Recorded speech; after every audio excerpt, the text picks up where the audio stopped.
Welcome back, Sports Card Culture Podcast number 19. Kind of 19, kind of 20. Kind of not. March 23rd, 2021. So what happened, Clint? You decided to abandon us. I decided to get the heck out of Minnesota for a week. Where'd you go? I went to Fort Myers for a week. My parents are down there for the January, February, March time frame normally. And my older brother brought his 4 daughters and his wife were there at the same time, so I got to go hang out with my nieces. We went to a Twins game, which was a lot of fun. Oh, very cool. The entire Twins, basically opening day lineup minus Kirilov. And they managed to have 3 hits. So they did not look good. They performed for the... And Rios got pounded. So it was they played the mighty Pittsburgh Pirates, which fun.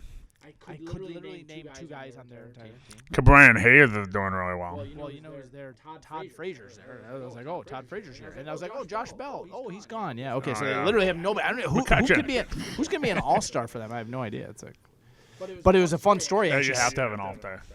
You have to, each team. It's required. You didn't know that, baseball guy? Every baseball team has it. So, like, Evan just lost Pittsburgh's all of his baseball credibility. it'll be like Kevin Newman or somebody. Hayes, yeah. Yeah.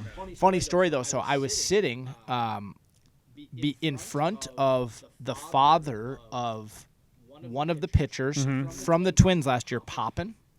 He was a reliever, and we traded him in the off season, or no, we just didn't re-sign him. He signed with the Pirates, so his dad was behind us with his wife, little kid, and they were like, this is the cool part about spring training. My brother did a big write-up on it on Facebook, and he's like, people forget, like, there's a ton of people in these games that are fighting for they're fighting for a job at any level, even like AA, triple, like. And this is real professional baseball. It's real professional baseball, and so like literally they have the ability to go from a minor league contract to like a minimum major league contract is like 10x. Right. It's like 50,000 versus 600,000. And so he actually came in and went 1, 2, 3. And so it was kind of funny. I was cheering for the Twins, but I was also cheering because we were talking with him about it, and he was like super stoked, obviously, for his son, and he pitched well. And so it's kind of fun to like, be able to hear the background story behind someone who's like trying to make it as like a journeyman, in the. Now I'll tell you, you let us know well in advance that you're going on this trip. And we were like, hey, right before you go on this trip, let's get a podcast done. Let's get a good one. And then it was a good one. And then somebody dropped the ball, Evan. So Evan decided, like, he wanted to corrupt the file. And so we lost our last podcast. Stop corrupting files. So corruption is bad. So, Evan, you need to get it together. So let's... No, we love it. Evan's doing a great job. Tech stuff is so over my page. So right before we started the podcast, Clint started telling a story, and I used some profanity to get him to stop. We have some PSA story that you wanted to tell us.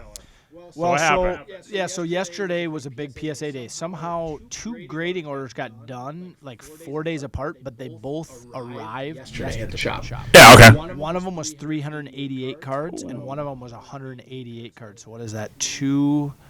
That's 5. It's like 570, I think. It was right around the 570 mark. So I spent all day, which, by the way, PSA has not been good about boxing them in order. No. So literally, I had 388 cards stacked out, trying to put the how do you together. know the order then? How do you know? Serial number on the card. Oh, the serial number on the card. Okay. The serial number on the card is the order that they're in. Okay, that's good to know. But they didn't get boxed. No, that's good to know. So literally, I'm like playing, musical chairs with box big stacks of slabs. Tetris. So I call the story I was telling you is I make all the calls and people start picking cards up. So one of our customers, who I'm not going to name, came in to pick up 2 orders. He had an order from like a week ago, but he knew this one was coming, so he was going to wait because he was out of town. Okay. And so I'm having him fill the form out, sign the sheet, picking him up, congrats. He got a Kobe Topps base rookie 10. Ooh, huge very card, nice, right? yeah. And so I'm like thinking he's going to be pretty excited about, And his wife is with him. First time she's ever been with him. And she's visibly frustrated and upset with me. With you? Yes. And then she like goes off on me. And she's like, we sent these 2 cards. She pulls up a picture of her sheet. We sent these 2 cards on expedited. They're not back yet. It's been since November. These were cards that aren't back yet. They're not back yet. Okay. And I'm looking at her like trying to figure out like, are you trying to tell me you don't like? Do you think I didn't send them? Are you thinking? Did you say that? For PSA? No, I'm like trying to First, I'm trying to get my bearings straight. Like this guy doesn't even have the balls to like say it himself. He has his wife like voicing his frustration. I'm like, this guy's never said anything to me about this. Right. And he goes, she's like, we called, and you guys keep saying it's not there and it's not there. Well, it's not there. I'm like, it's not here. Right. And I literally go to the computer, pull up the order, click on it. I go, oh yeah, by the way, in this 46 card grading order that was expedited, it wasn't sent on the express order. Right. It was sent on what used to be the $25 service, which was like a 4-month order. Right. It's like, we paid $65, and I go, Beckett. No, PSA. Oh, yeah, the service that I can't get. Got it. But they don't offer data. Right. So I'm trying to explain to him. I go, well, let me see your sheet. I pull up your sheet. I go, on this sheet it doesn't say anything about how much you paid, what service level you wanted it sent at. So I said, first of all, you need to start filling out the form. Right. And so I sorry, we might need to edit Uh-oh, we got to bleep that one out. I mean, at this point, I'm pissed because I'm like, are you accusing me of not doing my? Are you telling me I'm lying? I'm trying to figure out like what she, or do you think I somehow have control of this and I'm not executing my powers over? Yeah. PSA? Like what is it?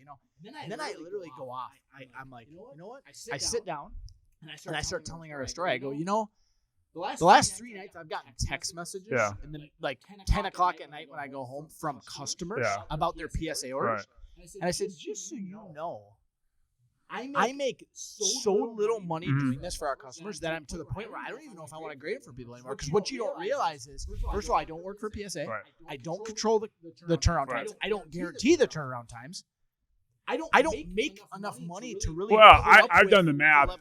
I charge the same as everybody else does. I make like $1.60 a card. And there's people, and she's not one of them specifically, that call me almost weekly asking about the order, and I go, do you think I let the cards come back and I just wait a month? Right. Like I literally. Well, no, we talked about this before. What they want. This is what they want. There's a certain personality of people. I used to run a call center. That was my first job out of college. I got hired for one job and then I became a call center manager. Yep.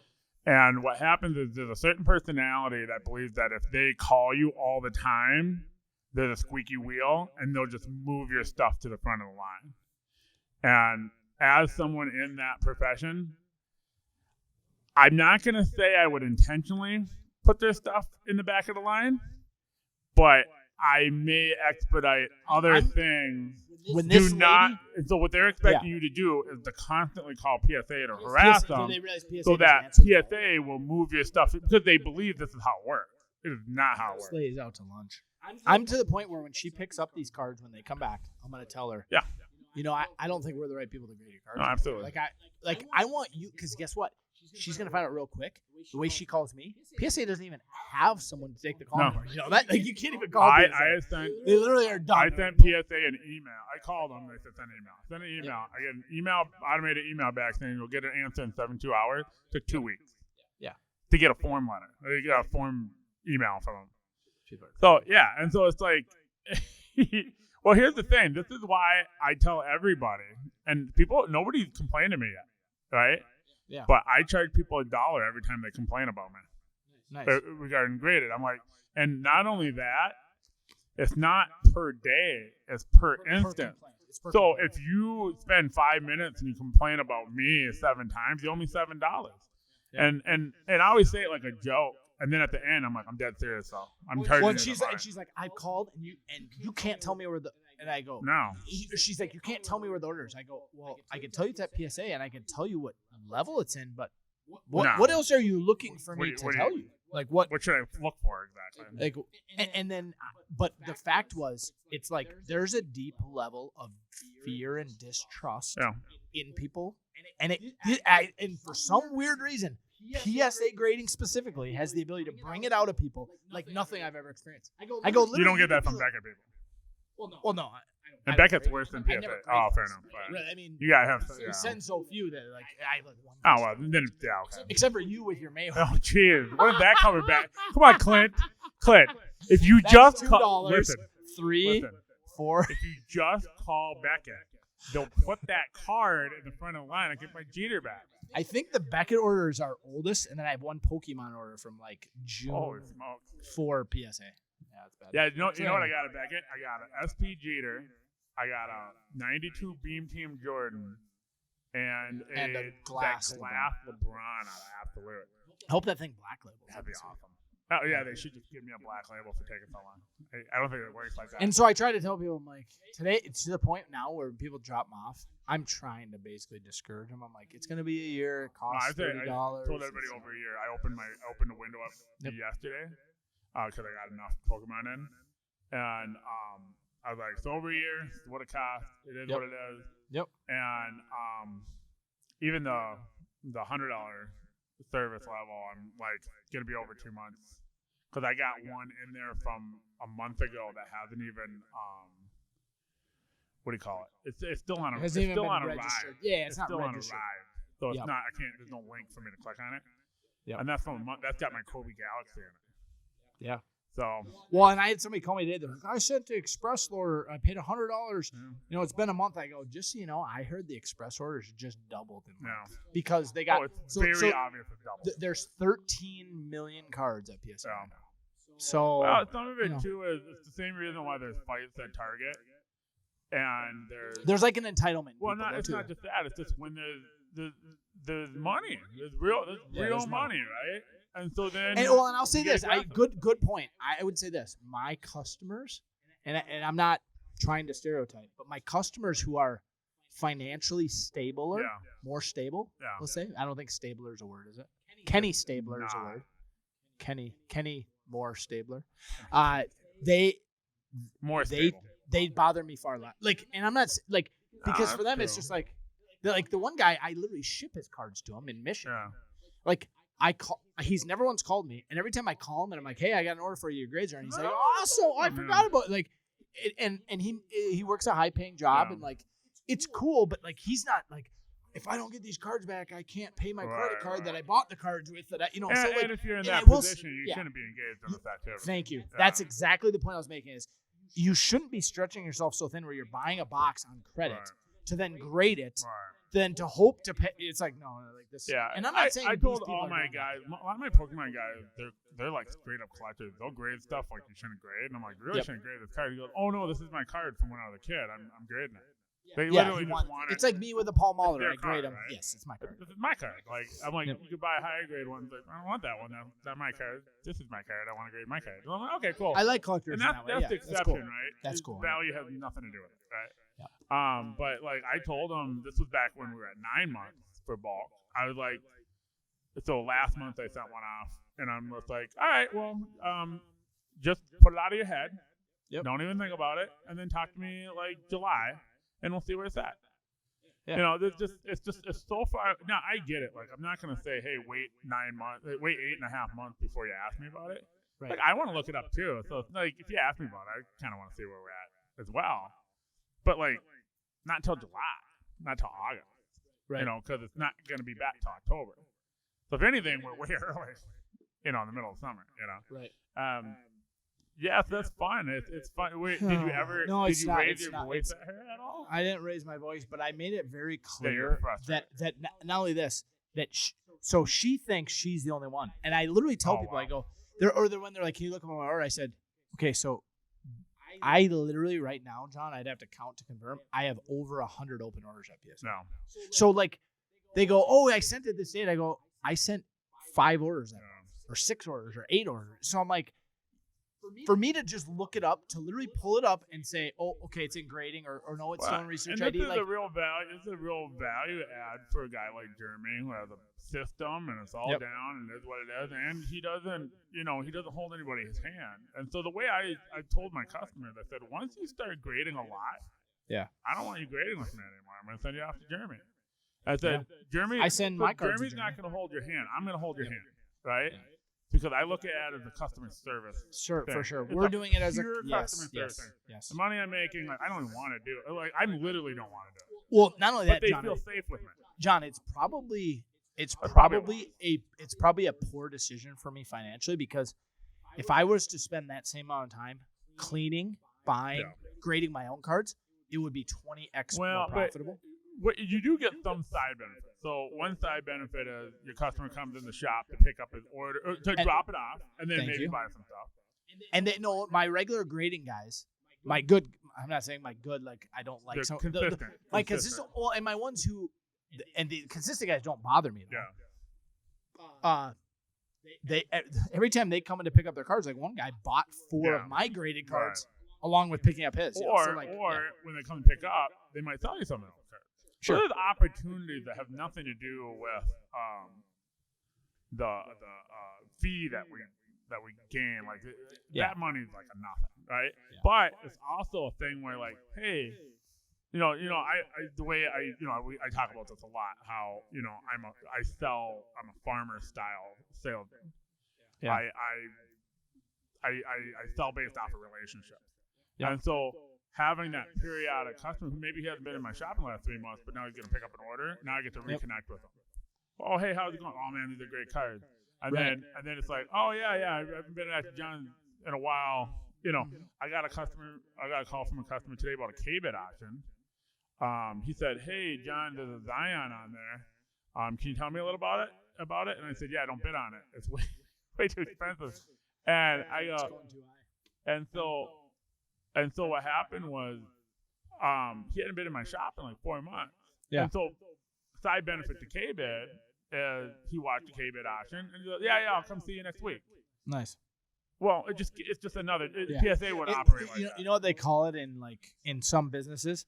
Like a financial advisor, for example, like they call it drip. Yeah. Where you're always like sending out an email, sending out a letter, making a phone call. It's like you're coming back before your customer, reminding them that you're there. Yeah. And good real estate agents do that too. Mm-hmm. They'll just kind of. And there's software that like sets that up. And so like to your point, I'm reacting out of the level of stress that specifically this week, even after being on vacation, has caused me simply around grading. It's blowing coming back from vacation is not a good time. What? Yeah, everybody thinks they go on vacation, they're gonna come back all recharged. No, I came back recharged. Yeah, but going on vacation is stressful. Yeah, well, but I'll say this much: the it doesn't bother me to fly like it does you, but the. Oh no, but just like going to the airport. There's work. Yeah. I mean, well, now I'll tell you one story about. I'll tell you a story about flying. So I went to Florida with some cards because I thought, I'm going to check out a couple shops. Maybe they'll have something they want to trade. Maybe they'll buy something. I'm talking my own personal cards. And going back through security, they pulled my bag. Yeah. And they pulled it out, and the first thing they took out was I had just a little one row with like 30 graded cards, the little cardboard box. No.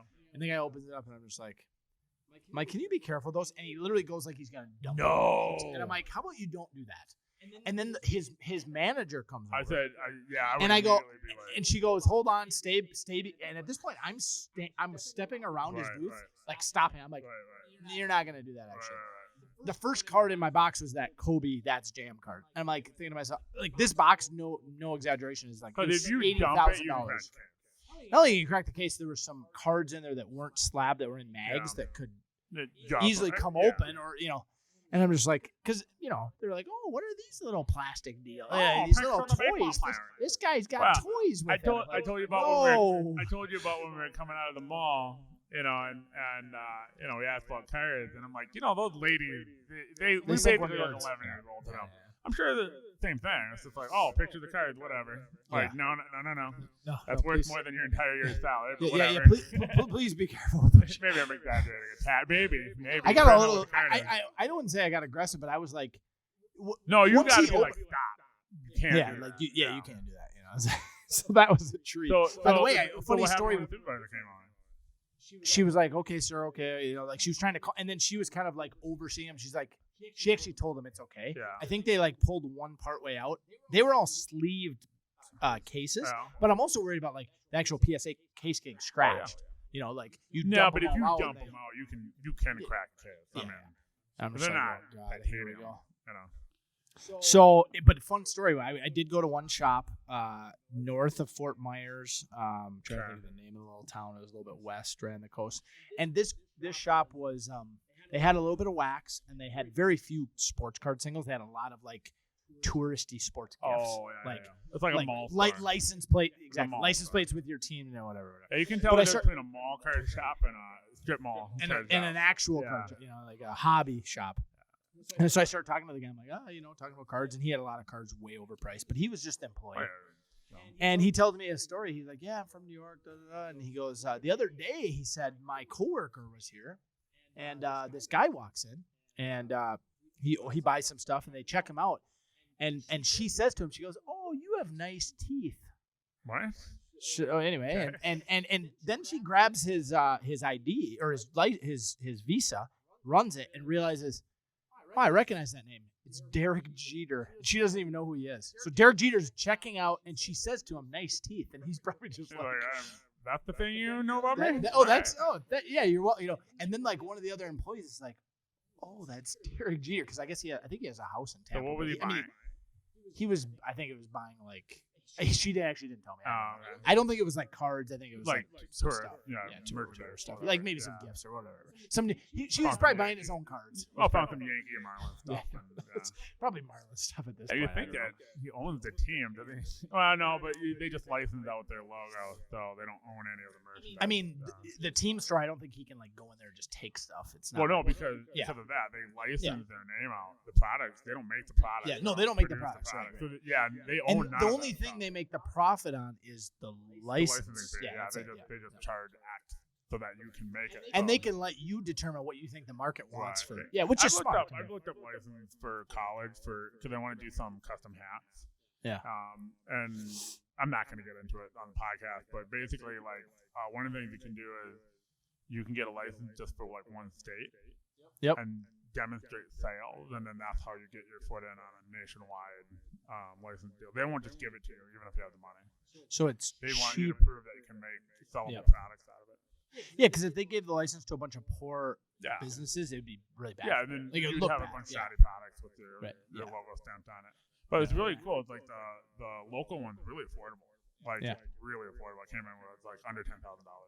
Nice. And you can get we would be able to get licensed for UMD, Gophers, Mankato, and make some like alternative like logo. Well, stuff I'm thinking for custom hats. That's why. So and would you make them through New Era or it's just something I was looking up. So I never got very far along. No, that's interesting. The licensing side I know is a regular thing, like on Shark Tank, where they just want to make a licensing deal of whatever. And I think a lot of times it makes sense if you're not ready to produce, distribute.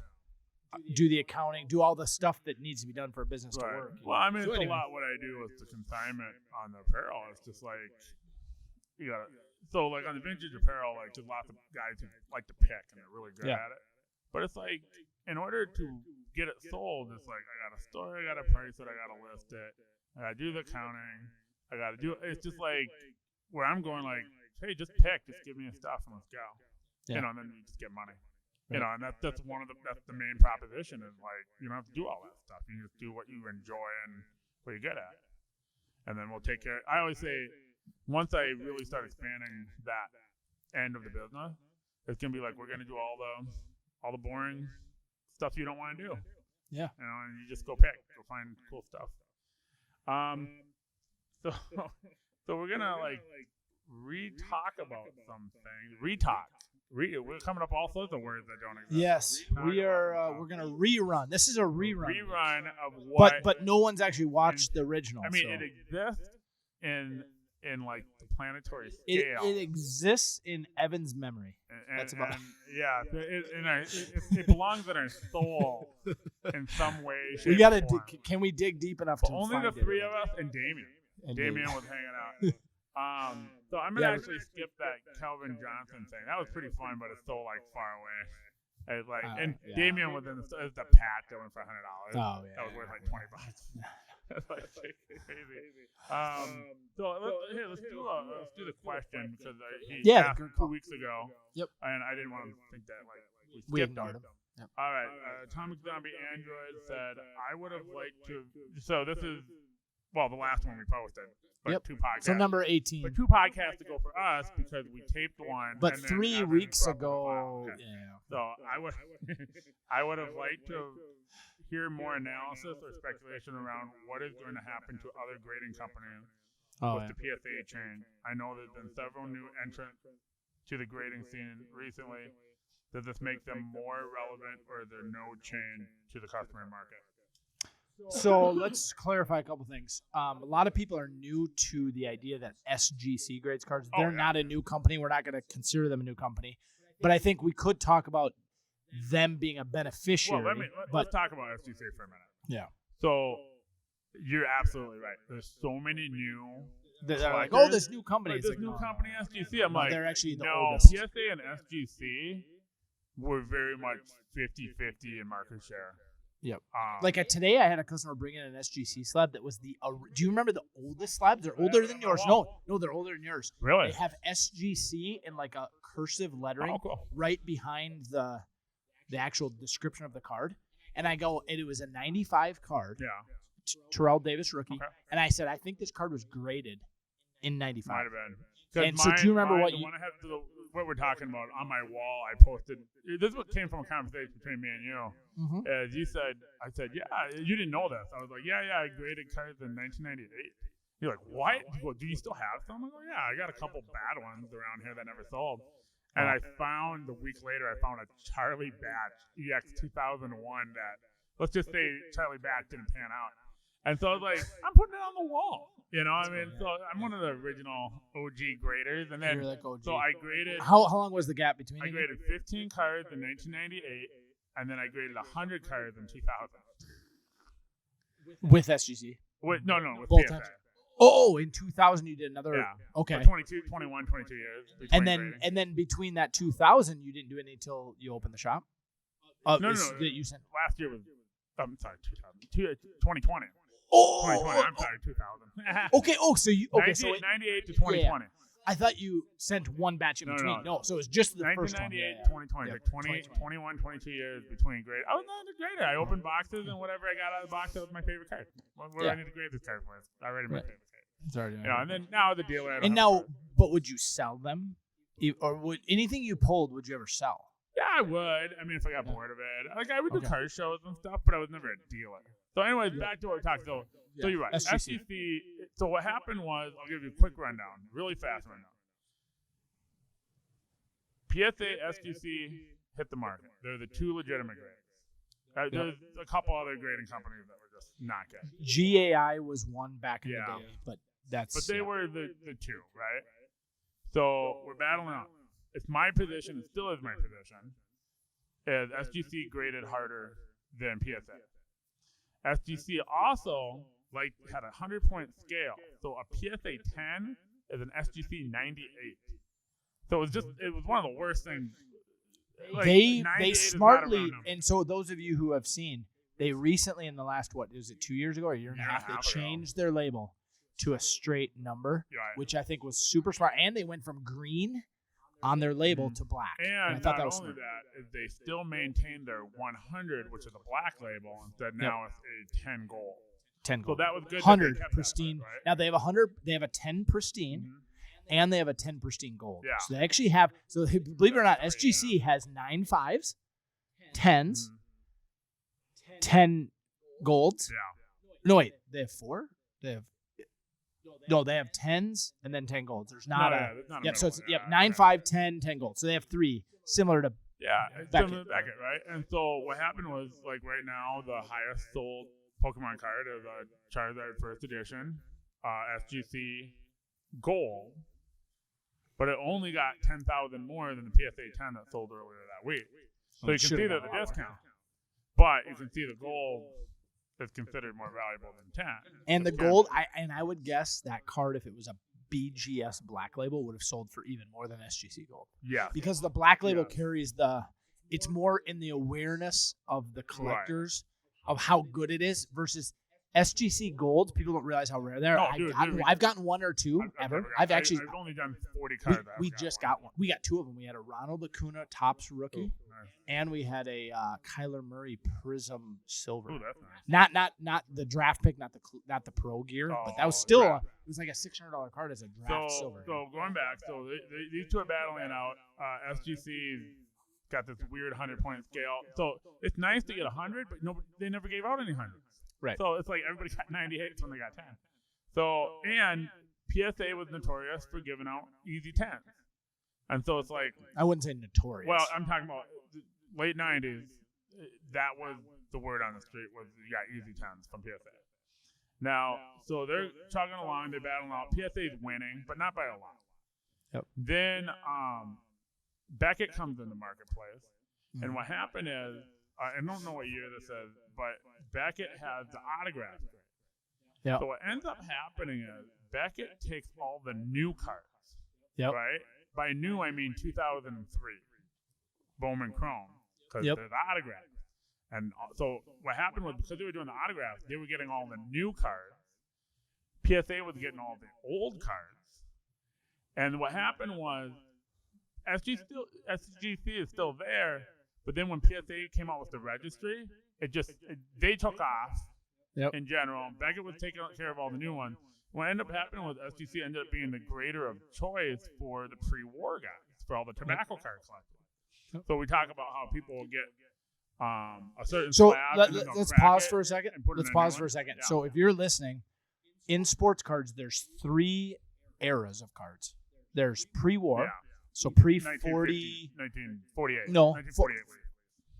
so pre-40. Well, so there's no cards made between what 40. I mean, they are, but they're 3 weird. and They're weird so you have the war. The World War is started in 44.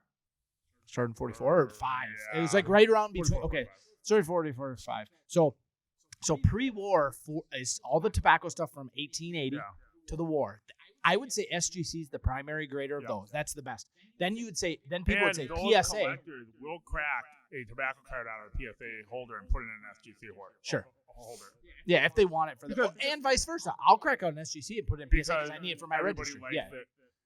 Whatever people collect, that's what they want. That's what they want. We're So nerds. then I would say post-war. So you have post-war starting really in like 48, going all the way to what we would consider modern, which Early that 2000s, year I late would say like 90s. late 90s But really early 2000s, because if you want to go from a grader standpoint, when the autograph when the started. first autograph starts, that's where Beckett starts.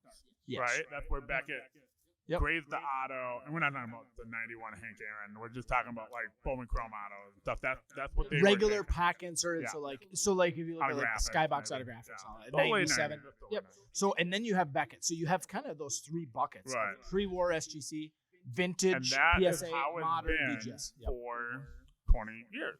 Now the only one I would say that has the ability to cross over all 3 well is PSA. Beckett is bad in vintage. I do not want a vintage card in Beckett. I found out the hard way selling that Babe Ruth Is 8. it just a bit discount? Yeah, people just don't trust BVG Beckett vintage, so it's that separate slab. I've seen that. I would much rather have it in SGC than a Beckett vintage. But they don't call it BGS, call it BVG. BVG, yeah. So they have 2 separate companies. Yeah. I never quite understood that. And it's because the vintage cards are graded by different graders. Yeah. And so they actually have a cutoff. I want to say the cutoff is 1980. Yeah. 80. Anything before 80 is vintage. BVG. Yeah. And then 80 after is BGS. So if you wonder, like, is BVG a legit company? Yes, they are. It's Beckett. And it has to be. But I don't like it. If it's a 74 card, it has to be BVG. It has to be BVG if you want it. Yep. And then PSA really picked up, obviously, the modern market share. Yeah. And they actually surpassed Beckett at some point. And so one of the things I keep talking about, going back to the original question, I mean, we're talking about SGC. I think that's one of the main ones. And then we'll talk about a couple. And I know you have a love for SGC. I do. Yeah, you do. Well, I do. I believe they're the hardest grader. I believe they're the most reliable graders on the market. If it's a 10, it's a real 10. That's not. You're the only. I mean, the problem is the majority of the market doesn't agree with you, but okay. Because otherwise they would have paid more for the pristine. We've already talked about this, and I believe I knocked it out of the park. Yeah, look check back out at podcast number 12 or whatever it is. Anyway. So okay, so you got these other companies, yes. Right. But recently, because PSA's backlogged, Beckett is just slower than I don't know what molasses. Beckett's doing. I mean, at least PSA is like, look, we got 13 million cards. I think Beckett's still on vacation or something. Yeah, right, but PSA can be like, look, we got 13 million cards. What do you want us to do? I don't think Beckett's getting that sort of volume. They're just screwing it up. And all they're doing is they're raising their prices, so the few cards they get, they just make a ton of money. Yeah, I guess, And so you got that, and then so here's the thing about SGC. So SGC is back to 2 weeks. You can get your cards back in 2 weeks now on SGC. Oh. And they put out like a few weeks ago, everyone might remember this. A few weeks ago, they put out this like, hey, we said that we can take your cards, and then we immediately had a backlog. So they were sitting at like 4 months. PSA was at like 8 months. And we added, just a big long letter with a good letter. And I was like, okay, that's cool. And then immediately I started seeing advertising where they're trying to dunk on PSA. Yeah. And you're going like, dude, you just caught up from your backlog. Yeah. They just doing all this stuff. It's kind of fun advertising. It's real creative advertising. But like, it's a risky advertising if they all of a sudden get backlogged. So to answer Zombie Android's question specifically on my thoughts on these other grading companies are so let's talk about so the only way I would ever grade with HGA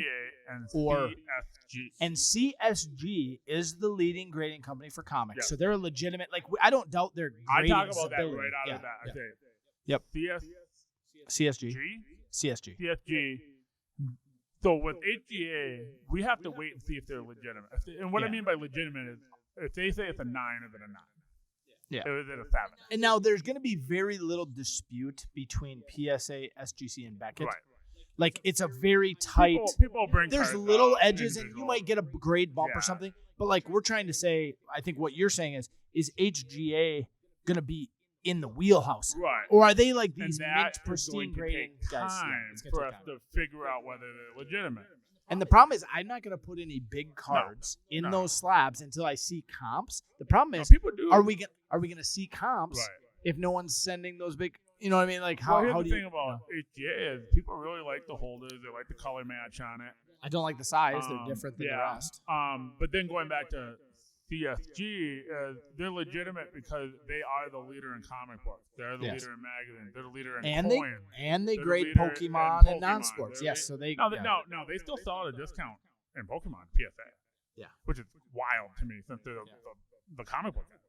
You think the Pokemon guys would rather have that? And so here's what's going on there: is you have the market saying, now here's the question. This is another topic: is could PSA take some of the comic share if they went into comics? You know what I'm saying? Well, I do think what you're seeing with PSA is, I think we've talked about this before, and you talked about it, is the PSA registry is that powerful. Yep.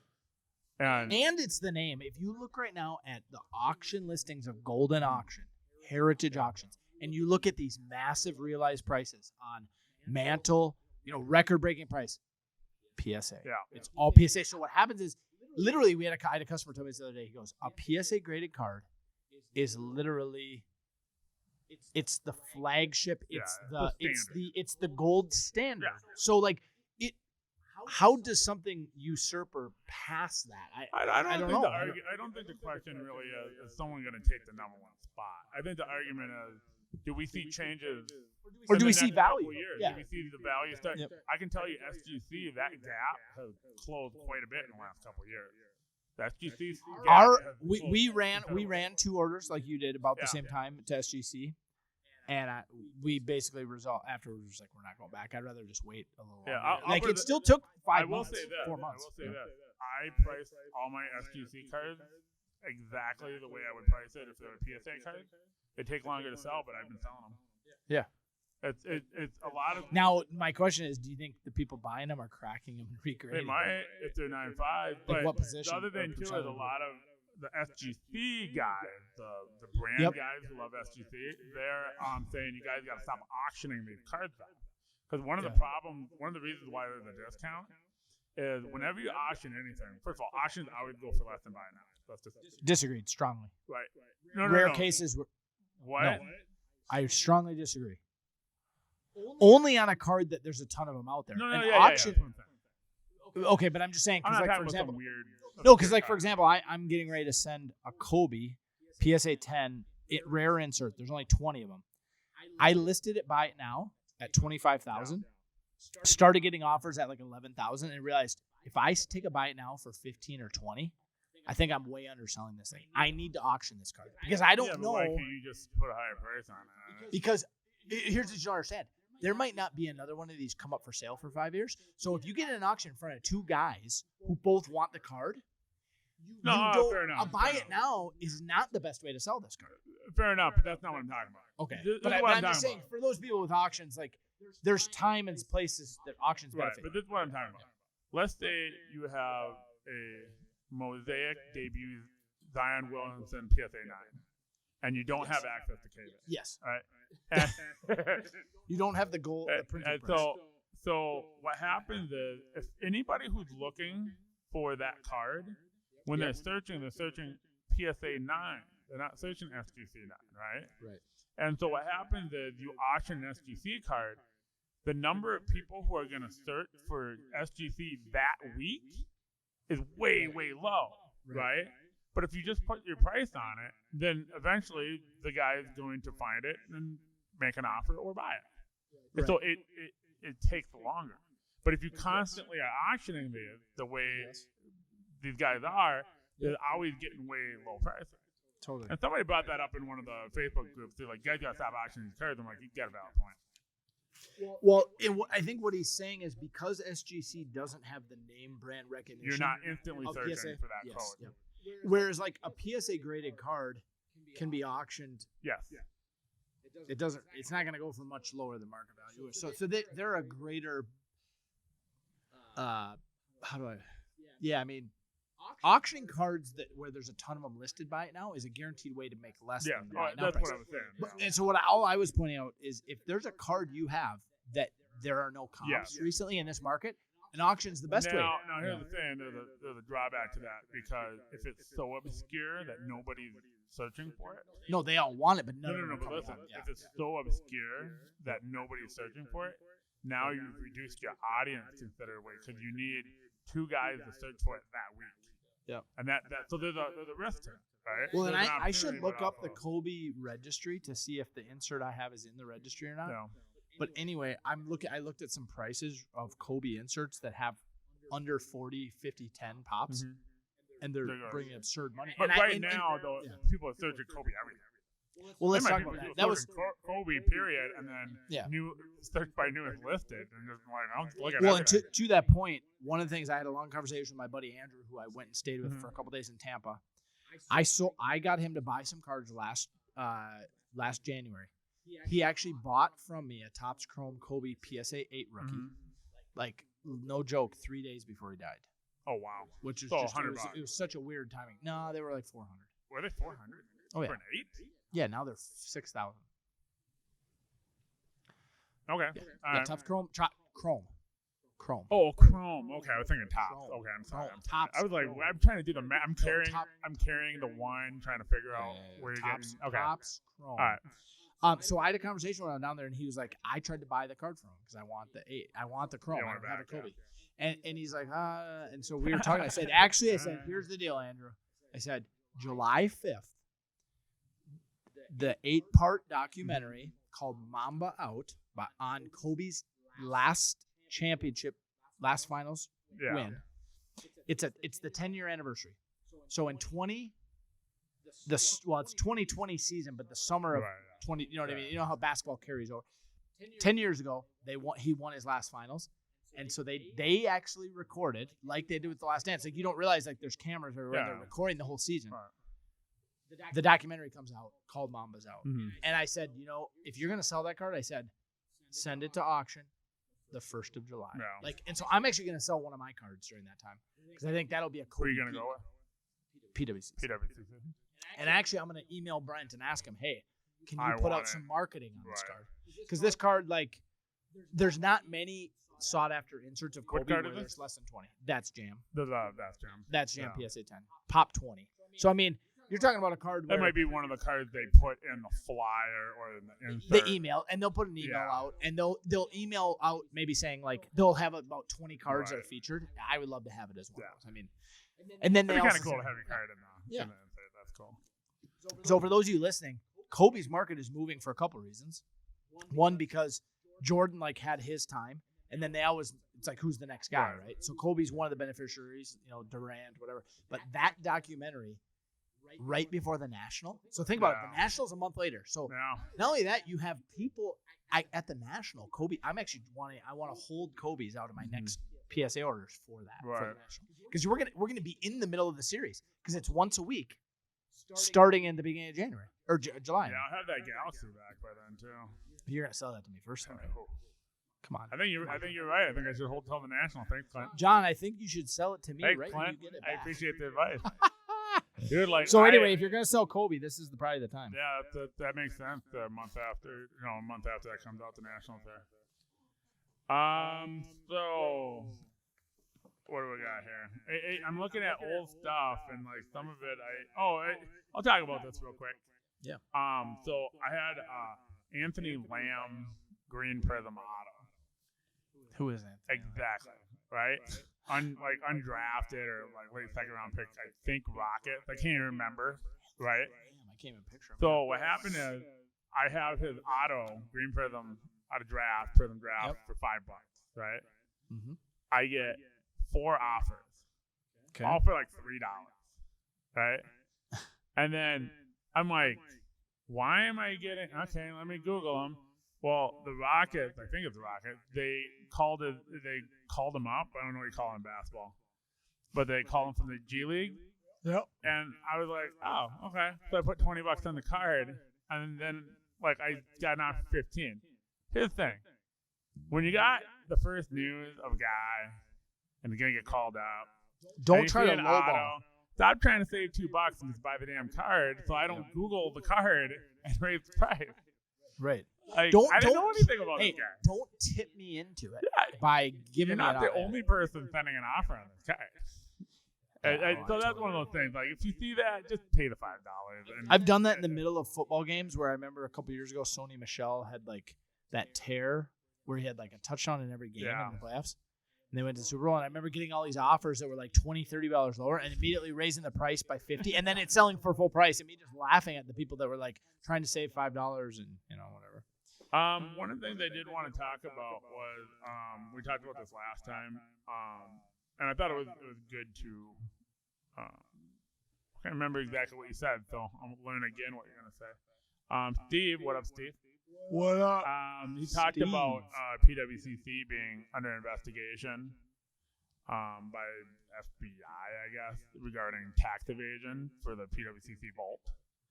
And I can't remember what you said in response to that.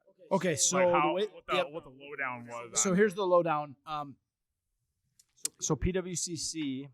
So they're based in Washington. They actually moved. No, they're based in Oregon now.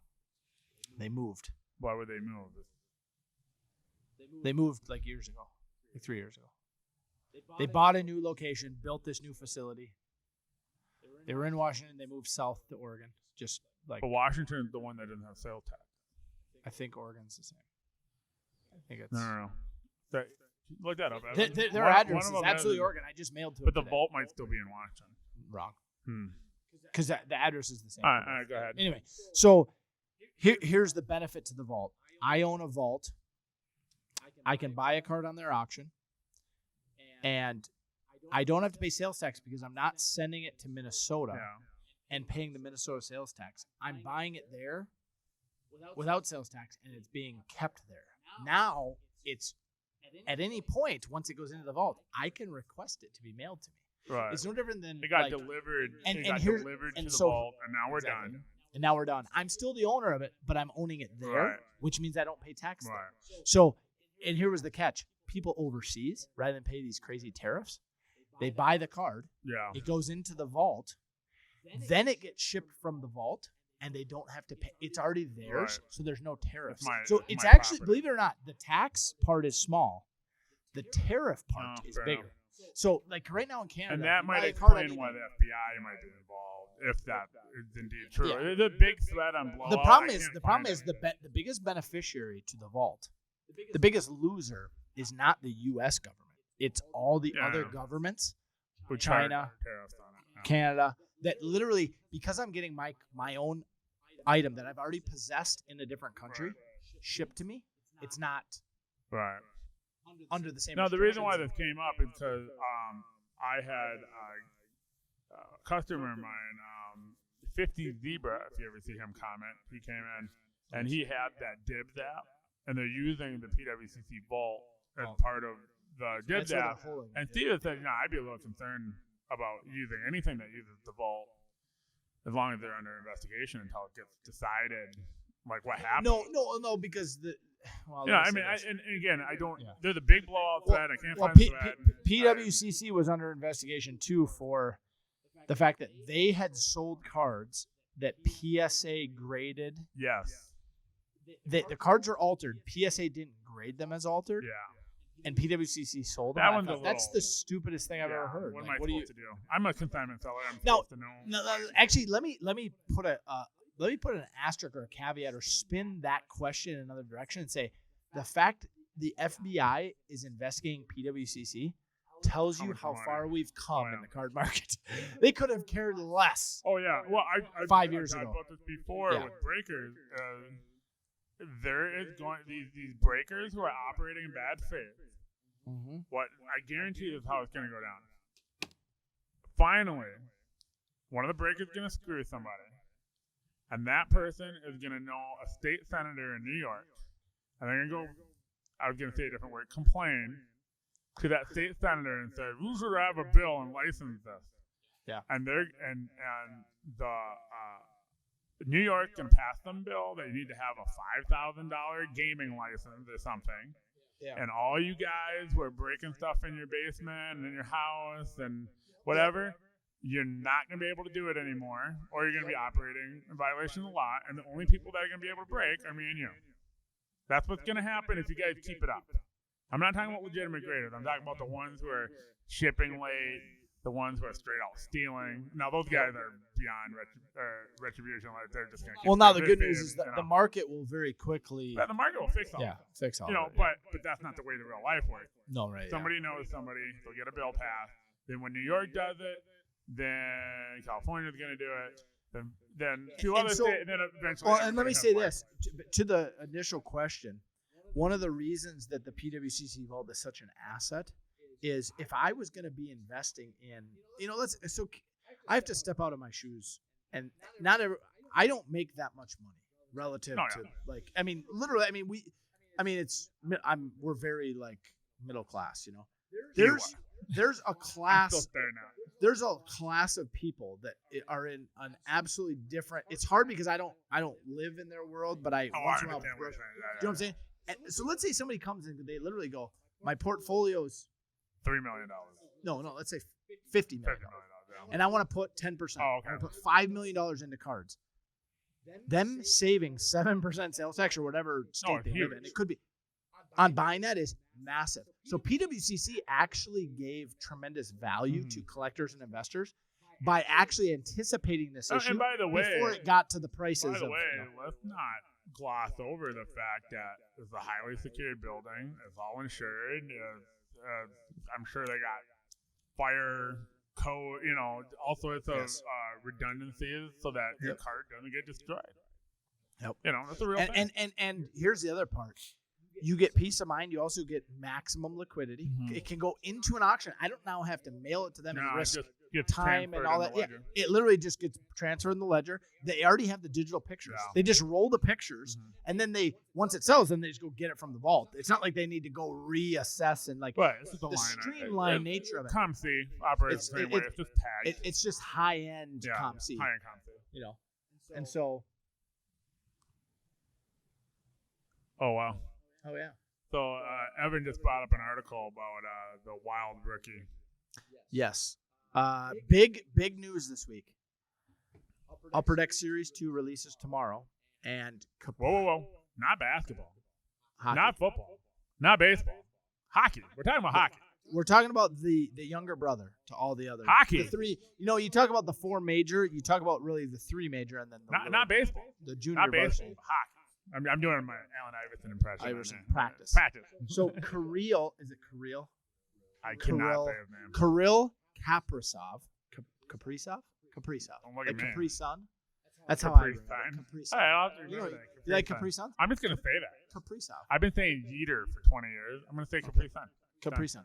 So Write it down. Kaprizov has broken out and had a rookie of the year type campaign Yeah. so far. We're in the state of hockey. At first, Series 2 is not going to have his young gun rookie in it, but they expedited it. Mm-hmm. Now, and they'll the cool- do this. Lewis Robert last year's opening day. They Yep. were like, we got to get him in. the We got to product, get him yeah. in there. And because otherwise he would have gone in the update, which comes in SP Authentic boxes. Mm-hmm. They put out young gun updates. So there's actually Oh, I three didn't know levels. that. Yeah. Oh, cool. So you have Series 1, Series 2, and then you have Series And this is SP Authentic. SP Authentic. You can pull a young gun Oh, card funny. of the guys who I didn't didn't make know the first that. two. Okay. So tomorrow's the release date, and there's a guy named Nick. I don't want to pronounce his name wrong. What team? No, this is our customer. Oh. He's a photographer. Oh, yeah. And he sells his photos, 2 tops, 2 upper deck, whoever wants them. Right. I don't know how this works, but as a photographer, you post your pictures, and then those companies come and buy them. Yeah, he's licensing his pictures, yeah. And so he took the picture of Kaprizov that's used for the Young Gun. So, long story short, he came to us a while back and he goes, "Hey, do you want to host a break party that night?" Was that last year or year before? Year before. What? When you did that party? No, it's tomorrow. No. The first time. The first time we did it. Yeah, we've done a couple of them with him, 2 years. And he did this video about like the chase for the big Young Gun. Well, now it's actually his photo. That's cool. And so he was on Fox Sports North this week on the Wild like post game deal. Mm-hmm. They were talking about cards, and then he talked about his photo being used and everything. So today I actually got about 15 phone calls about, "Hey, are you going to have Series 2? Are you going to have Series 2? I'm like, "Yeah, we're going to have 75 boxes. Wow. 2 boxes per person. Mm-hmm. We're going to hope they make it through the party, which is tomorrow night." He said his whole hockey team is coming. Like his son plays on a midget or squirt or whatever. All the parents, it's called midgets. It is. Mites, sorry. Is it mites or what is it called? Might be right. I don't think. Am I wrong? Think midget is politically correct. But whatever. These guys are laughing at me. Okay, I don't play hockey. I didn't grow up, but they have weird names. It's like squirts and Squirt sounds plausible. Is that offensive actually for me? I think it is. Really? I think. Well, no. I think it's offensive to people who are not midgets. You know what I mean? It's like it's offensive to like moms with short haircuts. And they're like, "You shouldn't say that." And then you talk to a little person, and they're like, "I don't care." But like the fully grown mom is like, "That's offensive." So is that not an actual proper term? No, it's not a proper term. Oh, it's not? Okay. No. It's not, but like I don't think. I'm glad you corrected me. I don't think any little person cares. Okay. I don't know, but I thought it was actually what was okay. So maybe it's something. Okay. So anyway, he's got a hockey. I team, doubt it's midget hockey level. I thought it was. I'm gonna have to ask tomorrow. This is gonna be good. So anyway, they're all coming. So we're gonna have food and breaks and boxes, and he's gonna record people chasing the Kaprizov. Oh yeah, absolutely. So what it'll be is it fun. up to? On pre-sale. I would guess it's around 200. So I've been getting calls about this. Like, how can someone pre-sell a card that's not? I'm like, they're getting a bunch of cases and they're projecting that they're gonna get so many. Yeah, and if they don't, they're not going to over pre-sell, right? Yeah, they're going to under pre-sell. Yeah, right? they will. They're irresponsible people. And then they get a free loan. Then they cancel. No, they get a free loan for 3 months. I mean, that's a real thing. Where it is. It's midget. Is it midget? Oh. Look. Wow. We're. Or is it? Okay. It is. Pee-wee, bantam, midget. Wow, I'm actually got to right. contact the association and say you got to turn that into a little person level. Or do they pronounce it might instead? I don't know. Anyway, whatever. But yeah. So tomorrow is. I'll say this much, John. Since we opened, this is by far the most excitement around hockey, and it might be the most excitement around a local rookie outside of towns. Maybe I'm gonna tell you something. I've said this. I don't know hockey very well. I mean, that's very clear. But here's the thing about local Minnesota hockey. They're faithful. They're loyal. No. Mike Madonna, then Gabrick. Marian Gabrick. And that is it. And that's the it. only superstars we've ever had. I mean, Zach. No, but he wasn't good with us. He was good with the Devils. Yeah, he was good with the. Yeah, he right? came after. Yeah. And so we've never had that guy, that Ovechkin, Lemieux, Gretzky, whatever. Yes. We kind of had him with Madonna. Madonna was legit. Madonna was legit. Hall of Fame. Gabrick was legit, and then that's it. So we're talking since I'm 40. Since I was a kid, it's been 2. There's been 2. And this is. By the way, Gabrick's still playing. That's unreal. Yeah, and this is a state where. 30,000 people show up to watch the high school state tournament. And so, I mean, they're very I'll tell you something else about Minnesota. If you look at the top 20 for NCAA hockey, I think 20. It's like 12 of them are Minnesota teams. 12 of them are Minnesota. But our professional team always blows. And so, to have a legitimate rookie who's a scorer, he's from Russia. And here's the other cool part is, because of the way last year worked out, like, so he had signed, and there's been this long anticipation. Yeah. And people are like, is he going to live up to it? Well, not only that, you have cards peaking, and you have him finally showing up and him outdoing expectations. Because Lafarniere, the guy for the Rangers, was he was the Series 1. He has like 4 points. Yeah. Kaprizov had a hat trick the other day. Yeah, you know what I mean? Like, he literally beat him in one game, probably. You know, so now I think he's played a little. He's had a down like maybe the last 5 games, or 8 games. Well, when you got that much hype behind you, you can go through a period and the hobby won't even. Now, and the good news for him is because we've seen Ovechkin kind of break through the barrier of like the foreign, especially the Russian, actually like become value. Like Ovechkin was always trailing Crosby. Yeah. And like the Canadians, like, you know, obviously Gretzky, they've always been better than the Americans, and then the Russians were even you less. having an argument with Matt, who's a dealer in my shop, about this, and Matt's point was you were talking about Capri-Sun. Yep. And Matt, and you were talking about the Canadian versus the Russian or any other country, and he's like, well, yeah, Ovechkin had to basically be almost breaking the record before he finally passed Crosby, or before he finally passed, whoever else. And literally, he kind of broke the barrier for the other guys, right? You know, in a way. And so maybe now with Ovechkin doing that, maybe the hobby won't. Although the Canadian collectors are the ones driving that market, and they're gonna like their hometown guy. Yeah, they're always gonna like countrymen. And to be honest, I don't know if Kaprizov was playing for a Canadian team, if that would be better or worse. I don't know. I think it's exciting for maybe, Minnesota. yeah. You know it would be better like, if he's playing for the Oilers or yeah, but I mean, although that being Jets. said, though, Minnesota might all of a sudden maybe the Rangers might be the best team to play for. Yeah, they might be one of the best U.S. teams for like a following. Yeah, you know, he was playing for Tampa. Because they hit the hole. Okay, you know. Which, by the way, how I was in Tampa this weekend. I was thinking about this. How spoiled are they? They have 3 professional teams. They won 2 titles, and then they lost the World Series. Like, I'm like, what is that like if the Twins, Vikings, and Wild all got to the championship, 2 of them won? I'd lose my mind. Anyway. All right, I got 2 things we talked about in the last podcast that's not live because Evan corrupted the file. So Thanks, the Evan. first one being you and Matt bullying me. Yes. So we're here late a couple weeks ago, 3 weeks ago now. And I had actually talked to my wife about this 2005 finest refractor basketball set that it took me 15 years to finish. And I talked to my wife about like the LeBron is, I think the last raw went for 1,500 and like a 9 went for 5. I mean, it's a crazy number, right? Right. And so you guys were kind of ganging up on me to sell the LeBron, and you were being really kind of jerk because you were like giving me like very logical arguments that made sense. Yeah. That were actually working. Yeah, you know, I mean, I was dealing from an emotional level. You're dealing from a logical standpoint. Yeah. It's just kind of unfair. So It is. I actually the last 2 days I've listed all of my singles for the entire set, the red and the greens that I had because I'm obviously not doing the red and the green now. Yep. And then I pulled out maybe 10 to grade, then LeBron being one of them, and those will go off next week. Are you gonna send just the LeBron on the? I'm gonna send LeBron and Jay-Z on the $100 service. Well, now that Jay-Z. Oh, by the way, the Jay-Z is going nuts. So let's talk about the Jay-Z real quick before I get to the next one. In 2005, all top basketball products had a subset. It was the dumbest subset on the planet except for Jay-Z. So the other people in the subset, 5 celebrity subset, Carmen Electra, Christy Brinkley, Shannon Elizabeth. Like, I mean, it's just getting worse and worse as we go. Can't remember the 4. I can never remember all 4.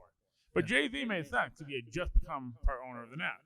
Yep. So I thought, oh, that's a great card. And you know, basketball and rap and part owner of Nets and like, I mean, this is a cool card. Married right? to Beyonce. And then for 15 years, I've said this dozens of times where I'm like, you know, the smart thing to do would be just buy all the base Jay-Z's for $1 out of $1 and just hold on to them. And it's one of those things where I keep saying it to myself, and I'm telling it to other people, and I'm telling myself, but I never actually do the thing that I'm advising. Well, Jay-Z's top base cards are $50, and this is as of 2 weeks ago. I don't even know what they're at now, right? Wow. Well, that Jay-Z refractor is worth almost as much as the Chris Paul rookie. Wow. That's how crazy that market's gone with Jay-Z. Which makes sense because, to Jay-Z's credit, in a lot of ways, how do I put this? There aren't a lot of cards of non-athletes. Right. And there's something happening right now. So remember, we talked about this on a few podcasts ago. Kevin Durant, along with a few other guys, were a part of the group who bought Golden Auctions. And the fact that Durant plays for New York, and the fact that Brooklyn. I'm sorry, Brooklyn. I mean, it is New York, but they don't put it on the jersey. The fact that they were able to get Durant and Kyrie and James Harden to come play there, I think that speaks to Jay-Z's ability to pitch them on the brand and he is picking culturally relevant guys too, which is very interesting. Very interesting, and they're in New York. I mean, they're in one of the 5 boroughs, and like the amount of people in Brooklyn that are isn't Michael Jordan? Brooklyn is five times the size of Minneapolis, Twin Cities. Yeah. I mean, that's one borough, but it's one of the 5. It's massive. And Brooklyn, isn't that where Rucker Park is? Where like the most famous outdoor. I mean, they love basketball there, like nowhere else. Rap, everything. Jay-Z, it's all of it. Why not? And I picked up a Jay-Z auto, top total auto. Yeah. And nice. I paid $700 for it. I bid up a Topps Chrome auto to $400, and I thought, I'm out. And a week later, there was a top total one for $700. And I just hit to buy it now. Nice. And my goal was to sell for $2,000 at the National, and I'm wondering if that's going to be low by the time the National gets there. Yeah. That might be just a math card. So I broke up the set.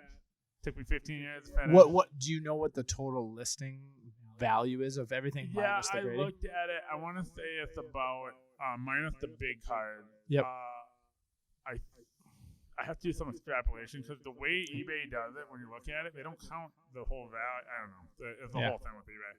My guess is probably 2,000, 2,200 for just all the singles. And I just sold the red McGrady last night for $50. Oh wow! I paid $3 for that card. Yeah. And I mean, I've been picking them up on ComC for the last 10 years. So, what do you expect the return on investment to be? Do you think on the whole? Well, I mean, I paid $45 for the LeBron and the Kobe. But I mean, what do you think you have into the whole set? 500? No, not over 1,000, but more than 500. Okay, so like in like the 800 maybe. Okay, 800. Yeah. So this would be interesting to see. Like, and you started it when? And when did you? 2006. And when was the year you bought the last? How many have you bought in the last year? Any? In the last 3 years. In the last year, I only bought one card. I bought the last card I needed. Brandon Waugh. Okay, so the Waugh was the only. The Waugh was the last card in the set. Okay. And I love how you say Waugh, not Roy. Yeah, it's the whole thing with Steve. Yeah. Steve was teaching me names of hockey players when I was trying to learn hockey in like 1993. Yeah. And I go, Patrick and I'm butchering all these names, and I go, Patrick Roy, and he goes, it's Patrick Waugh, and I looked at the card and I said, I don't think so. And so it's been a running joke for 25 years that I say Patrick Roy. And then when Brandon Waugh came in the league, I go, oh, look at this Brandon Waugh guy, he's killing it. And Steve just shakes his head. He's like, wow. He just gets kind of grumpy. John the Contrarian. Like, why won't he listen to me? So it's just a running joke. So I want you to give us an update when those come back, and just I'm curious what the market will be at. Well, the thing about the LeBron could 10. Like, it's nice.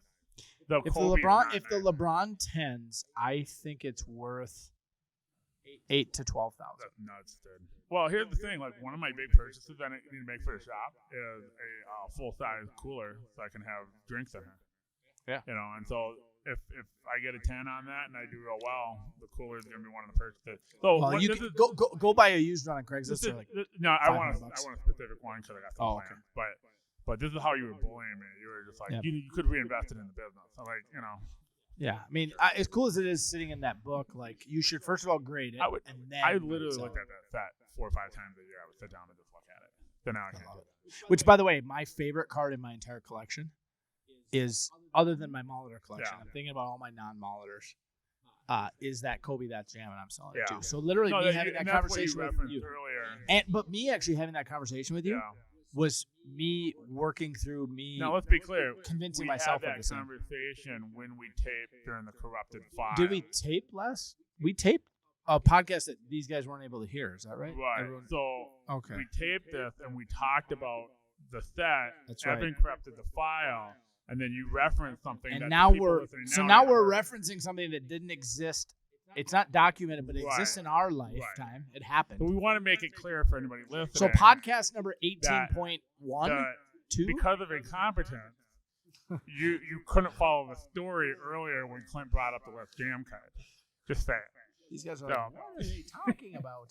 And then the one other one that I brought up in the corrupted file was I purchased the Smokey collection.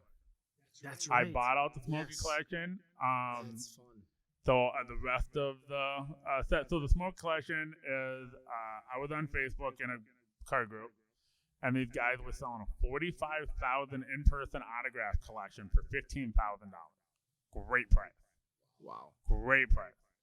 And I'm like, I sent him a message and I said, hey, I would buy this. Like, I would buy this just based on what I'm seeing.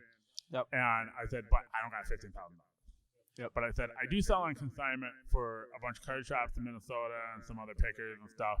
And I'm like, I gave them your information. I gave them Papa Hawk's information, Mark at Papa Hawk. I gave them Rob's information. I said, follow up. You can find out I'm a legitimate consignment seller. I'll sell it to you. I'll sell it for you on consignment. Yep. So I've been selling this the last 2.5 years. Nice. And I think I pretty much got them their $15,000 back, right? Nice. But I've only sold about 20% of the collection. Yeah. It's a massive collection. Did they approach you on selling it out, or did you approach them? I approached them. They were trying to sell it, and then I said, "Hey." No, I'm saying no. Oh on no, the no, I did. recent- So I sent Okay, them their payment, and I said, you know, I got some extra money where I can actually put it in. Would you be open to a buyout? Yeah. Because one of the things is when we go to the national, I have a lot more flexibility to sell things in chunks. and to trade. Well, I don't in trade, and so trade is one thing. I can't trade it at all.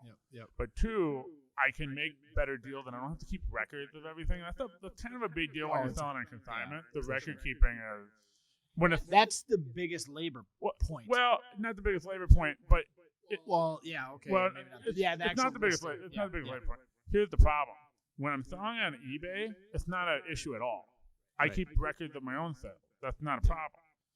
But when I'm out at a card show, it's so wild, and it's so there's people coming here, coming from every you're side. checking You're people making out. deals, Yeah. and then I forget to write it down, and it's not a structured environment. And so it's going to give me that ability to make those deals. So like I have $6,000 autographs, Wow. just that I blow up for $1 a piece, right? Yeah. And we're gonna do very well at the national on these. There's a ton of in-person auto collectors, and here's one of the things they're collecting. There's guys who collect players. There's also guys who collect sets. There's Yeah. also guys who collect minor league. I mean, you have. By the you way, have, like, you know, in-person autograph collectors, they tend to collect the crappiest sets known to man. 91 Flair, 90 Flair, Yep. 88 top. And the reason why is because I can lose these cards. I can mail them off. I can do all this. Yep. And if I lose it, if it doesn't come back, I'll just send them another one and copy me a nickel. It's I don't- through the mail stuff. I don't care. TTM. You know, because that's how they build most of the sets, through the mail. And not only that, like, I know a guy, interesting set. He's a dealer who we set up next to at the National a couple times. I've set up near him twice. And he's putting together every Topps in-person autos. He's trying to, Yeah. and he's working his way back. And he's working on like 83 and 84. And I remember at one show, he was picking out a bunch of like Twins autos, Yeah. these no-name guys. Yeah. He's like, these are for my set. I'm like, Yeah. what? And it never crossed my mind You guys are that insane. someone would take like the 1983 top sets, like 720 cards, and they want every card Dude, in person auto. I'm like, I that's started nuts. doing the 2002 Upper Deck 40-man set. Yeah. 2002, 2003. 2002, I think. I bought a case, and I put a set together, and I'm like, I'm going to do that. I got 20 cards in, and I gave up. I was like, just because that set is over 1,000 cards. Oh my, 1,098 cards in that set. oh my god. And that's what kind of appealed to me. Now, But I don't know if you ever saw this, but on the front of the SMR, which is the price guide for PSA, Yeah. they always feature a collector. you get or it when you buy story it. or- Yep. Whatever. And there was one year. I very rarely read it, but something caught my eye. On the front was a picture of a 33 Gaudy Babe Ruth in-person signed card. This guy has the complete set of 33 Gaudy baseball, in-person signed and all PSA authenticated. Oh, sure. I'm like, Oh, you have to. can you imagine? Like, if you had this common guy, there might not even be one authenticated by PSA. So now you got to go like find a raw one. Yeah. Then you got to authenticate and hope it. Well, I'll tell you this. This is kind of a fun little history thing with cards. If you go and look at Beckett, the reader, the right, which is the best part of Beckett, right? Reader's right is just people mail in letters and then Beckett would answer them. And you would see this question asked multiple times. You read every Beckett from like 1989 to 93, it might come up 10 times, right? Should I get my very expensive $3 rookie card autographed? Will that make the card go down?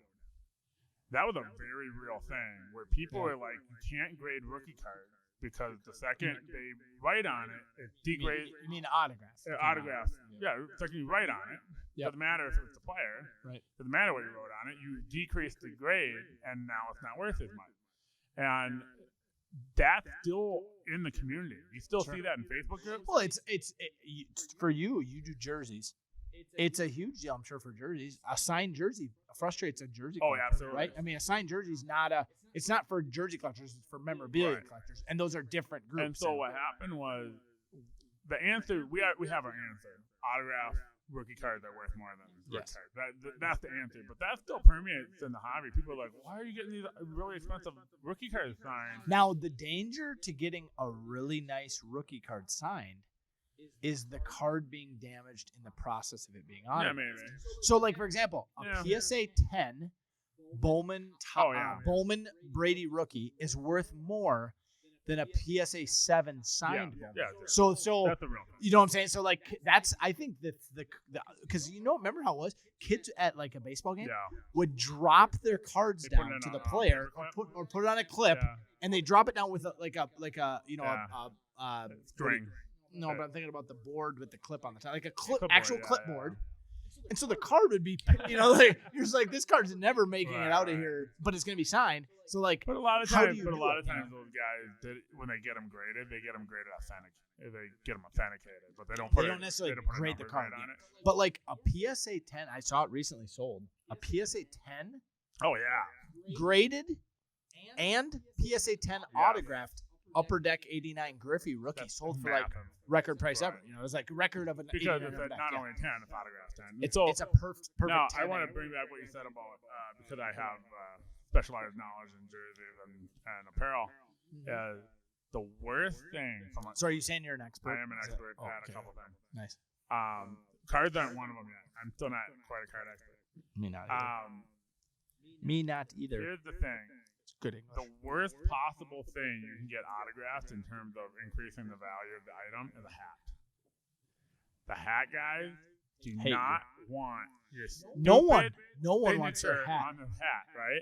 And the hat guys are like, why did somebody write on them? And the autograph guys are like, I don't want a hat. I don't want a hat. The hat does nothing. Literally, for but them. you know what it I is? think it's a people, great thing to have. Here's the thing: is someone runs into someone, and what do they have on them? They have a hat. They have a hat. It's like, so you get all these. Think about it though, and compared to a jersey, a really nice bold signature on the bill of a hat looks really nice, and it doesn't take as much room to display as a jersey does. So I don't understand it. I do. But it's a no. Here's the problem. It's gross to buy someone else's hat and wear it. What? It's gross for me to buy a used hat. I only wear used hats.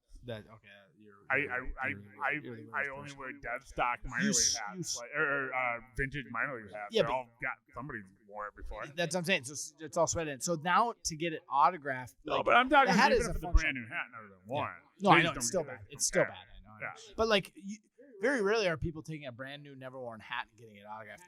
The fact they got it autographed because nobody wants it. I know. Nobody wants it. Like, I had someone ask me today. They said they came into the shop and they asked for a Marcus Sherrill's card, the former punt and kick returner for the Vikings. They're like, hey, he's going to be at this comic show. I guess there's a comic show coming. Oh, cool. I got to look into it because I've set up at a comic show with cards, and it was really good. So I guess Sherrill's going to be there. I'm like, I literally have never seen Marcus Sherrill's card. Show. That might be the State Fair show. There used to be one in Bloomington too, and so literally I told him, I said, I think the best thing. He goes, well, I got a few options. I said, I think the best thing for him would be either a football or like an 8x10 photo. What are your thoughts? I mean, You're not gonna find his jersey. You're not. Here's I mean, the thing, like you can. I wouldn't do it football unless it's. So we've learned this by just selling stuff. I really think footballs are for the best of the best. Yeah. Because you're paying too much. If you get a junky football, nobody wants it. But if you're paying $120, $150 for the Duke for Marcus Sherrill, that doesn't make any sense.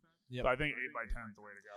And 8x10s, you can go onto Google, find an image and print it yourself. It's cheap, you know. I mean, if you have a good printer, it's like but I'm sure you can get even a Marcus Sherrill 8x10 legitimate.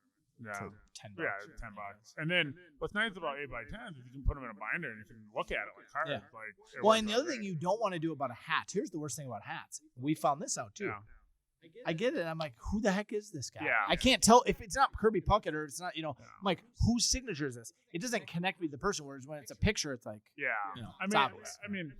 But then you got to make an argument that baseball's not good. I just, for whatever reason, nobody baseballs are tough. Baseballs are tough to ID though. No, I'll tell you this about baseball. Baseball is one of the things where you can put anybody on a baseball and it works. It You does. can put a politician on a baseball. Yep. You can put a businessman. Like Tiger Woods and Michael Jordan baseball autographs sell phenomenally. Warren Buffett on a baseball, done. Like nobody questions it. Yeah. Like you put Warren Buffett on a football, you're like, what in the hell were you thinking? Like Or basketball. it's for like whatever reason. It's like the universal sign me. Well, you know It's what like, it is? It's small. It's clean when it's signed because it's white. Yep. And they're meant to be signed, right? Everyone's used to baseball games. Yeah. You're getting And so like you had a bunch of autographed basketballs. They're horrible. They look they're bad. big. They're big. You really have to. Well, not big, but like it's all bumpy, so the Sharpie looks weird. The autograph doesn't sit well, and the color's wrong. Whereas a baseball is white. Football's kind of same thing. Like if it's unless it's the white panel ball, which is a whole other thing with that, it's bumpy. It just doesn't make for a real nice clean auto. This is it. We should maybe make a note. We should come back and talk about in person, like just talk about autographs more like this, because I feel like we could actually go on a whole tangent because of like what we bought and sold. Like we can even talk about like in collections when people are buying collections of memorabilia, like what not to pay for because the market just doesn't. Oh yeah, like the hat with 40 autographs on it, or even worse, the T-shirt. But the T-shirt's worse than the hat. T-shirt's worse. The T-shirt's worse than the hat. It's the actual worst thing you can. I have a Eddie Payton shirt that I could easily get $100 for, but it's got his autograph on it. It's worth nothing. I got $100 on it, but nobody ever sniffed it. Now, what's it like for records? Are records that are signed? Yeah, good? CDs are a good thing, and I would assume records are too, and depending on the band. Posters? Is that posters are tougher? Okay. Just because it's so large again. But CDs are definitely something you want to sign from music. So like if you had like a really high end like Beatles album, and it's worth more signed. Okay. I just didn't know because I know the guys who like those albums. Like, they want a Tupac autograph CD liner, and then what's the CD? The CD's not really worth anything, but the autograph it will sell more than like a postcard. A postcard, that's good to know. So it's something connected to him. Yeah, that's definitely that's actually good for music. That's good. That's all I got. How far are we in?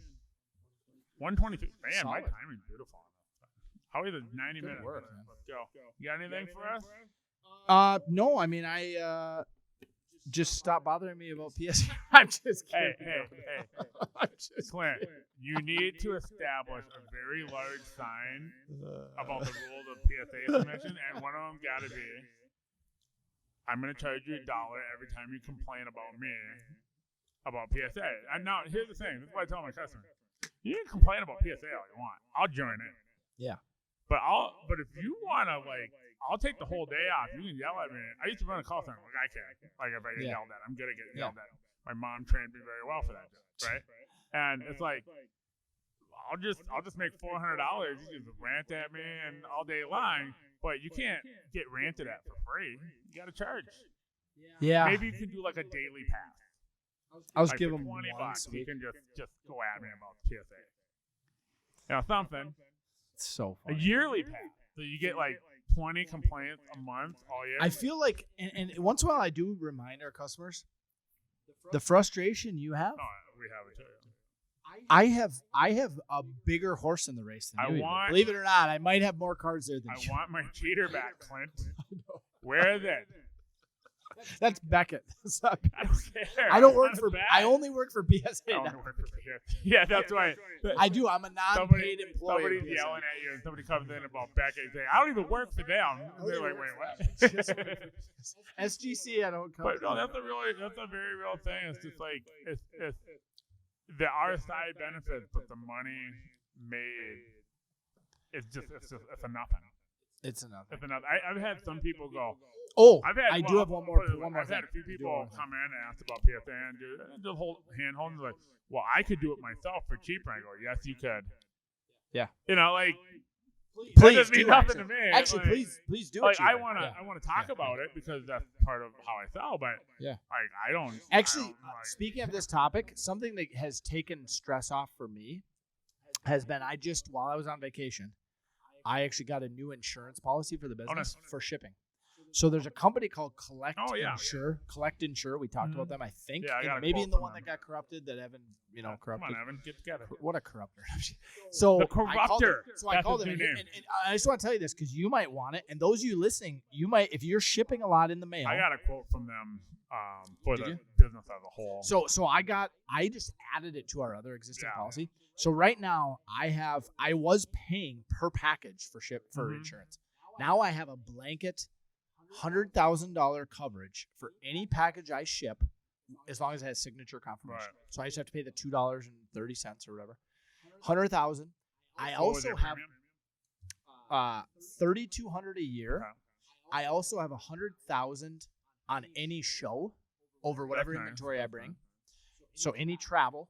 And then the other thing I have is I got another $200 over the shop. Yeah. No. So that's let's put it in on. perspective. I have $100,000 on the shop. And my premium is $900, so that is triple. But that's because, and then I talked to you. Thank you for sharing your insurance agent with me. That's because the travel and the shipping is much more risky than that's the risk. All the risk. Yes. And because all it is a flood or a fire. I actually reached out to our insurance agent, and she shopped out the travel and the shipping, and no one took it. Right. Like no one would give me even a quote. So finally, I just said, you know what? We're paying $50 a package to go to PSA. Well, and let's understand why it makes such a good deal for you is because you're sending so much graded, and they're high value packages. Yep. And it says something to my customer. Part of it, I've recognized their anxiety is like, well, what happens? And I literally now I just tell them, I have $100,000 per package. Like you can rest assured. I very rarely, even once they're graded, if every card hit a 10, would even come close to exceeding. No, here's the thing. You had told me about this, and I said, yeah, that's not for me. And you're like, oh, come on, John. I'm not arguing that it's not for you. Yeah. Because I don't send enough PSA yet. Yeah. But you know what else? Once I do, it's like, But do you ever pay like when you shipped out that shack, or when you ship out the? I don't have enough high dollar stuff yet. Yeah. But at some point it's gonna be. But let me ask this: when you ship like a $300 jersey or $200 jersey, do you insure it all? Just signature. So I got to pay that anyway because eBay will protect you with SIG confirmation. They don't. eBay doesn't give a flying crap about insurance. Yeah, the legal side, it's all about. Here's the thing about insurance. When you're paying for it, and this is why that policy is really good. Yep. Is the insurance only protects you against the post office doing something. Yeah. The post office. Yeah. Not the end customer, not somebody in between. Not anything in between. It's just if the post office, and by the way, the post office will reject every claim you ever make, and it'll take forever to get stopped. So like literally, that's why the separate insurance company is important. Because I mean, but 3,200, that's 60 packages a year at $50. I mean, how many do you send out every year? To PSA? 200. Yeah. Well, part of it is, think about this. Every package I ship out, it's there and back. Yeah. So it adds. Are you able to disallow the insurance you pay PSA on the way back if you have another coverage? No, I think I'm just double. Actually, you know what? That's a great question. I should ask that if I can disallow it. It's automatic when you do it. Now, I think I'd almost be getting just double coverage at that point, which I don't know. Well, but again, actually, no, it's actually important. Just post office insurance. But here's what's important. Here's what's important. Actually, now that I think about it, the PSA insurance will only cover the declared value of the card that you put in. Oh, yours does the actual value. This will be the actual value because the card's coming back graded, so I know what the grade is. Right. I don't know when it's going out with the grade is. I do know, you know what I mean. So anyway, for those of you guys, if anybody's listening and they it's relevant to you. You're You can get running an a insurance business. policy. You're Yeah, if running you're a running a business, business. yeah. I mean, but it could be for a business. You're selling something else, but it's still high dollar. Is there a deductible on it? Yeah, it's only $250. Well. So what it's doing is you're not filing a claim if you lose a $200 charge. You're No. probably not even filing a claim if you lose a $500 charge. You're gonna be No, like, it's got to yeah. be $1,000 or something. probably. But if you lose a package, Yes. let's go. Well, I told the story on I don't know if it was on the podcast Oh last no, week. the corrupter again. We had a box with 2 cards. Oh come Yeah, so on, two- Evan. two- Yeah, so talk about that. Yeah, one so of the- two cards came back from Beckett. FedEx showed that they had arrived. A customer called and said, "Hey, I know those cards shipped a while ago. You want to just check tracking?" And I said, "Yeah, that's weird. They're not here." I checked tracking. It says delivered. I go, package never showed up. Right. I call FedEx. I literally just get to the point where I just drive to Bloomington, where the package where the delivery driver left from, The local post office. the local FedEx. And I go, hey. hey, here's the deal. It says it's delivered. We didn't get it. Can you call the driver? They call the driver who's still on the route. Oh, sorry, we dropped it at the wrong business. I drive. It's an industrial warehouse where there's grease and oil everywhere. I'm just like, And what's in this package? Jordan Beckett 7. That's worth. I sold it for $7,000, and then a Brady 9.5 Bowman rookie that's about 10. That's a customer's. And I'm just like, God, I hope they didn't open this box. Right. Like, oh, I wonder what's in here. I do that. and, I open boxes blind all the time. I don't look at and I get there and it's not opened. They have a name written wrong business or whatever. I get it, but I was sweating, and And what if somebody knew what it was? what if somebody looked and recognized who it got shipped from? Now PSA does a good job at concealing that because they put Collectors Universe CU or something. So it's what's this pack now? But it does say going to Absolute Sports Cards, which is Collector's Universe plus Absolute. Yeah, Pop Culture Archive. What's up? Yeah, I don't have that problem. There's what the heck is this? They're like, oh, there must be some toys in here. So you're safe. So anyway, yeah, that policy, I just got to a place. So where you were able to secure the box and call got the cards, got them back. Told my customer afterwards what had happened. Not before. Not in the middle of it. Like, oh yeah, I don't know where that box went. He's like, oh my gosh. So. All right, that's what we got. I want to thank everybody for listening. Please subscribe and share. And a special thank you from John, Clint, and the Corruptor. Yes, the Corruptor. Have a good week.